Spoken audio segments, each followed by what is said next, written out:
I'm in Ecclesall Woods today, the largest semi-natural ancient woodland in South Yorkshire, and I'm incredibly lucky that I can actually walk here from my home.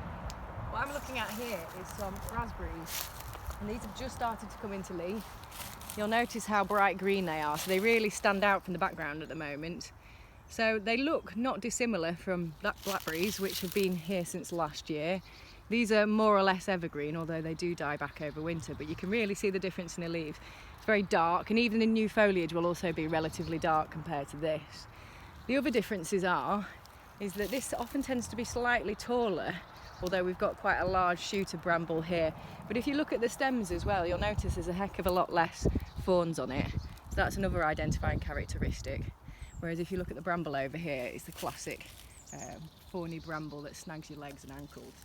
So later in the year, this will be producing fruit.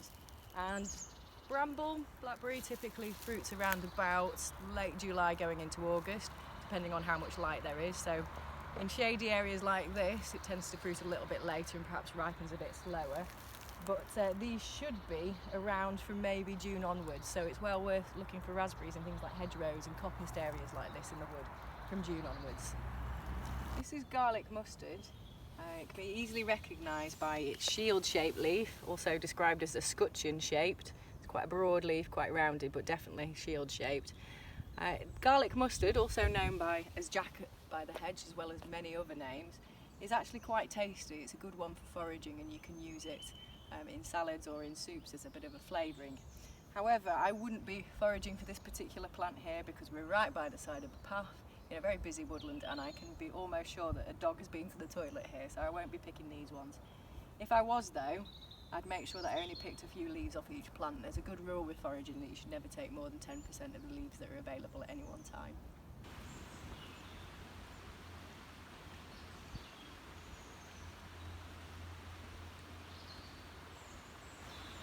This is our native wood anemone. This is Anemone nemorosa, and this is in flower from sort of towards the end of March right through April, but then it's a very ephemeral plant, so it disappears shortly after that. You can generally tell them very easily because they grow in swaves like this, and they have between 5 and 7 petals on the flower, and they're very starry, so they really jump out at you from the rest of the landscape. Also amongst here we've got a tiny little celandine here. You'd be forgiven for thinking it reminds you of a buttercup. It's the same family, it's a Ranunculus. So it's a very small yellow flower, lots of petals. And again, you tend to find them growing alongside each other, but if anything, the wood anemone prefers a slightly drier soil compared to the celandine, which loves wet environments. And we're actually right near a river here, so this is why there's plenty of celandines around here. Also, one other thing to get your eye on at this time of year, this is a honeysuckle.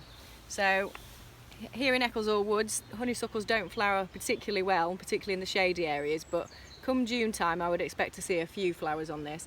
And this typically you find it wrapped around the bases of trees, and sometimes they climb the trees a bit, but they've got quite delicate stems and they tend to flop all over the place. But do come back in June and have a look at them because they're absolutely delightful. This is wild garlic, or Allium ursinum. You can often smell it before you even see it. It's that strong. It's a very pungent smell, and this is why it's one of the favourite things to gather and use in the kitchen, because it has got this very strong garlicky but also slightly oniony taste to it. I probably wouldn't harvest too much from this particular woodland because I happen to know that this has been probably contaminated by heavy metals because of the industries that used to be operational in these woodlands a couple of 100 years ago. So if I was going to pick it, I'd only take a little bit, and again, not from by the side of the path because of the dog issue. But given another couple of weeks, a little bit longer, you should find some white flowers emerging on these. They're a little bit possibly later this year, sometimes they're a little bit earlier depending on the weather. But yeah, you can eat all the plant, but never ever pull them up by the roots, only ever take a few of the leaves at any one time. These are the newly emerging leaves on wych elm, Ulmus glabra. This is probably the most common elm tree that you're likely to see, and believe it or not, they are quite common. They just don't make generally very large trees because of Dutch elm disease. So the way we can tell these leaves is that they are quite pointed at this time of year, but that's when they're really new, and they will change shape as the year goes on. But this is how I can tell them apart from hazel, which it also looks superficially like at times, because this is a much longer leaf, whereas a hazel leaf comes out just that little bit more rounded. And if I look at the bark, the other distinguishing factor that tells me it's an elm rather than a hazel is it's got a vertical pattern running up the stem, up the trunk, and it's quite hard to see. You have to really get your eye in, but you wouldn't see that vertical pattern on a hazel. You would see a horizontal pattern if you saw anything at all. So yeah, really nice to see this in the wood. Generally grows in sort of the more watery habitats, and again we're by a stream here, and that's exactly where I'd expect to see it. Here we're looking at hazel, or Corylus avellana, and superficially the leaves look quite similar to elm at this time of year. These will emerge more rounded as the weeks pass, but they are quite similar. One of the things I used to tell them apart is the bud shape, because they're actually quite easy to see on hazel, that they're actually quite rounded. So that's a defining characteristic of hazel, that they are quite rounded. The other thing that makes me know that it's hazel is partly the shape of the shrub itself. So this is a shrub rather than or you could describe it as a small tree, but it's a multi-stem habit. So hazels are always multi-stem, but in this particular woodland they are often coppiced, so that makes them grow back with even more stems. So that's a form you should be looking for.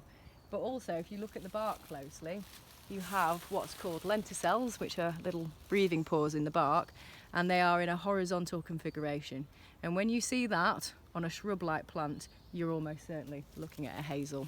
We're looking at blackthorn here, and it's easily recognised by its white flowers on bare stems. That's the defining characteristic of this particular tree or shrub, and it's easily told apart from hawthorn, because hawthorn always has leaves before flowers, whereas blackthorn has flowers before leaves. They do closely resemble each other, but this has been in flower from March onwards, whereas hawthorn will appear at late April at the earliest, going into May.